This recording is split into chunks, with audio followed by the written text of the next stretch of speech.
entonces sí me voy a levantar este día.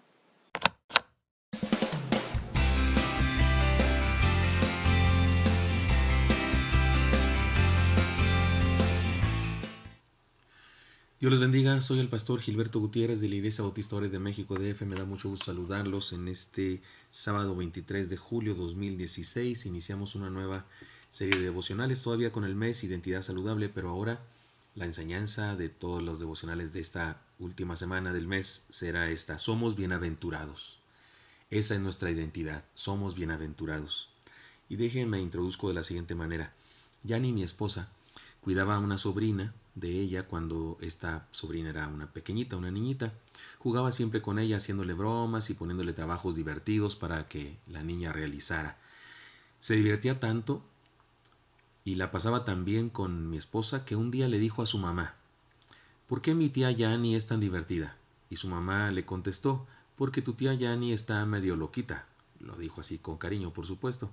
La niña pensó un rato y le dijo a su mamá: ¿por qué no eres tú un poco loquita también como mi tía Yani? Definitivamente nuestra personalidad tiene que ver con nuestra identidad. Quién somos influye en cómo nos portamos, cómo nos relacionamos con otras personas, cómo actuamos. En este caso, la definición que se hizo de mi esposa loquita en realidad podría traducirse como feliz, alegre, dichosa, divertida.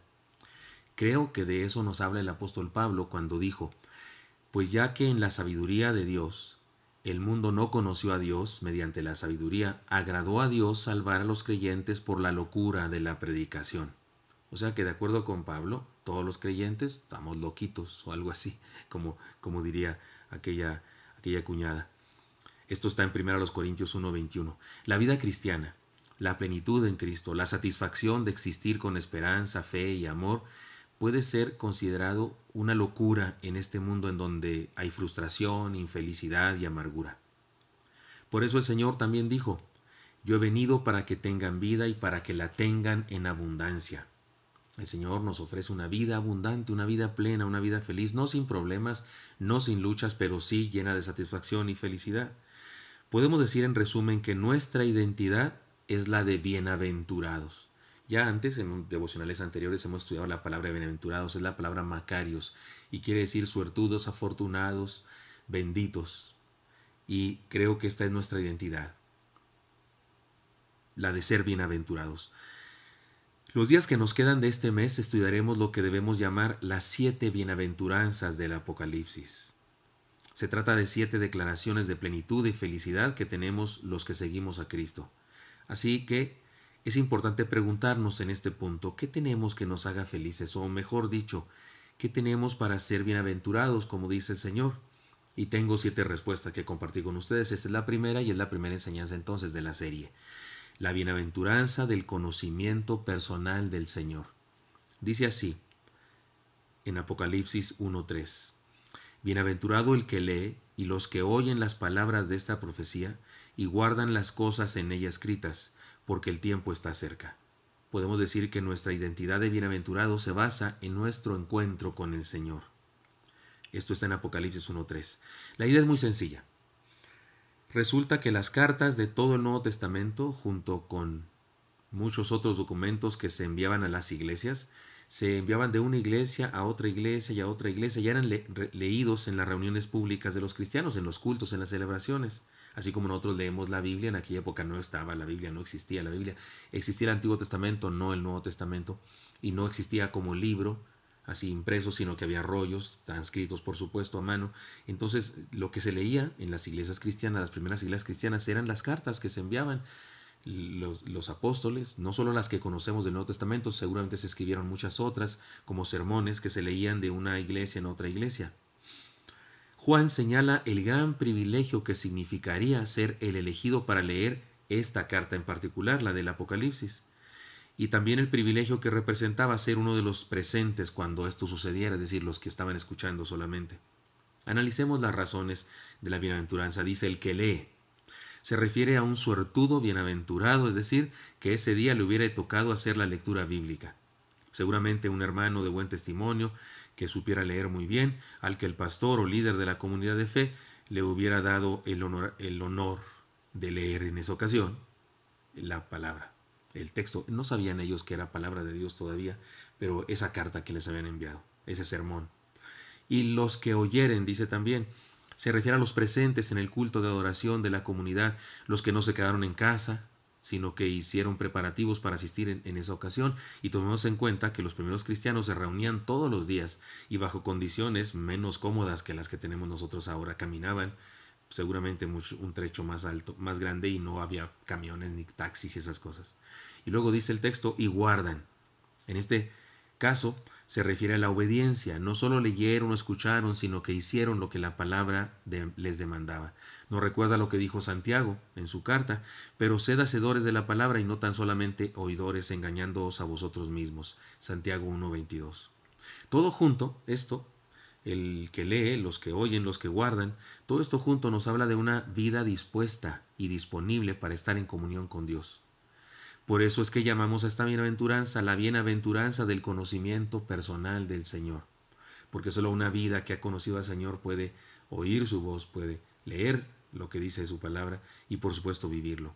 Pero aún más allá dice que representa una gran bendición ser uno de los que se ocupan de la palabra de esta carta, y nos da una contundente razón, dice Juan, porque el tiempo está cerca. Definitivamente se trata de un mensaje urgente, un comunicado de gran importancia, algo que ningún hombre debería perderse. ¿De qué se trata? Algunos dicen que el Apocalipsis es un mapa del futuro, un itinerario de los últimos tiempos. Personalmente interpreto que el Apocalipsis, más allá del que nos dice algunas cosas con respecto al fin, me parece que el centro del mensaje es que nos declara quién es Jesús. Así lo dice en el primer versículo de la carta, la revelación de Jesucristo que Dios le dio para manifestar a sus siervos las cosas que deben suceder pronto. Se trata de la revelación que el Padre le dio a nuestro Señor Jesucristo para que nos la diera a nosotros. Y esto pone al Señor Jesús en el centro de todo. Tenemos que decirlo. El mensaje del Apocalipsis es cristocéntrico. Tengamos cuidado de interpretaciones mileniocéntricas o interpretaciones bestiacéntricas, porque también se habla del milenio y de la bestia. Valga en la invención de estas palabras. Lo principal y por supuesto importante de esta carta es Cristo, su identidad, su carácter, su proyecto de vida para los que creemos en Él, y especialmente para los perseguidos de aquella época en donde se escribió esta carta. Así que la bienaventuranza tiene que ver con la bendición de conocerle a Él. Esta es la primera y más importante bendición que un hombre puede recibir, como decía el Señor. Porque ¿qué aprovechará el hombre si ganare todo el mundo y perdiere su alma? ¿O qué recompensa dará el hombre por su alma? Mateo 16:26. De esta manera nadie debería sentirse feliz si no ha tenido la experiencia de conocer al Señor Jesús personalmente, como también decía él. Pero no os regocijéis de que los espíritus se os sujetan, sino regocijaos de que vuestros nombres están escritos en el libro de la vida. Lucas 10:20. En el mundo hay muchas religiones en las cuales los seres humanos pueden refugiarse y procurar calmar su conciencia y vivir en cierta comodidad de vida. Pero lo único que vale la pena es el conocimiento vivencial de Jesús. A eso se refería Juan cuando nos presenta, inspirado por Dios, esta bienaventuranza. Recordemos esta historia.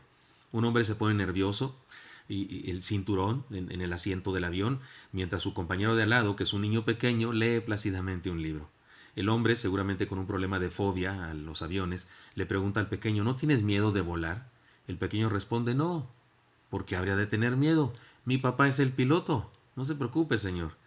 La gente que vive feliz, a pesar de las circunstancias difíciles de la vida, definitivamente sabe algo que los demás no saben. O mejor dicho, conoce a alguien a quien los demás no conocen, al piloto de la vida, al piloto del universo, a Dios, a Jesús. Conoce a Jesús. No demos un paso más en la vida sin la bienaventuranza de conocer personalmente al Señor Jesucristo, de escuchar su palabra, de leerla, de compartirla con otros. Porque bienaventurados es nuestra identidad. Esa es la identidad de los que seguimos a Jesús. Si alguien dice, ¿qué es? ¿Cómo es? ¿Cómo se define un cristiano? Bienaventurado, suertudo, afortunado, por la gracia de Dios, no por nuestros méritos ni por nuestras acciones, sino por la puritita gracia de Dios. Somos bienaventurados. Espero que usted viva de esa manera. Nos encontraremos aquí el día de mañana. Dios lo bendiga.